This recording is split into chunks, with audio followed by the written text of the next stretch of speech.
ওখানে আমাদের বাবরি মসজিদের কাছে ওই দুই সাধু গিয়েছিল বলে তাদের বাড়ি ঘর ভাঙচুর করে দিয়েছে এবং তারা প্রাণের ভয়ে ভোরবেলায় কোথাও চলে গেছে। আমি খোঁজ খবর করছি।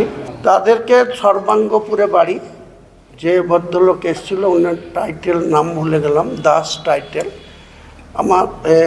আমার থেকে ওনার বয়স প্রায় 8-9 বছর বড়।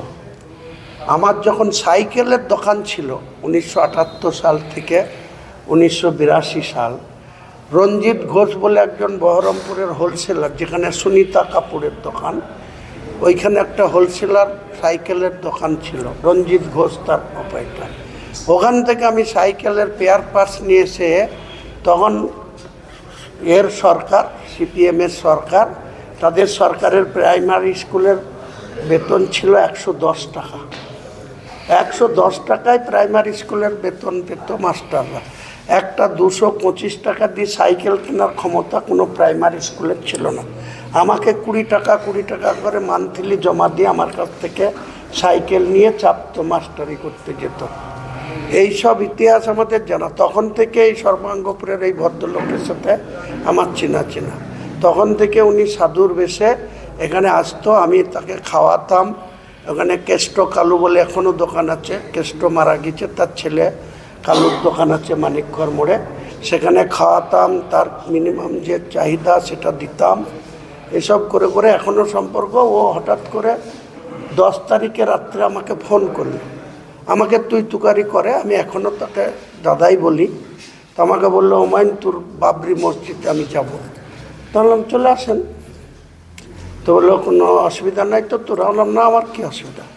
তো আজকে শুনছি ওই সর্বাঙ্গপুরের লোক ওখানে আমাদের বাবরি মসজিদের কাছে ওই দুই সাধু গিয়েছিল বলে তাদের বাড়ি ঘর ভাঙচুর করে দিয়েছে এবং তারা প্রাণের ভয়ে ভোরবেলায় কোথাও চলে গেছে। আমি খোঁজ খবর করছি।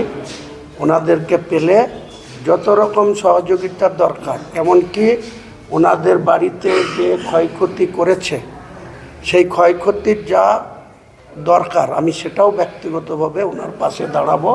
সে 1 লাখ লাগুক, 2 লাখ লাগুক, 5 লাখ লাগুক, আমি ওনাকে সমর্থন করব বা দেব। আমি ডাকিনি, উনি নিজেই আমাকে ফোন করে আসতে চেয়েছিল, এসেছিল।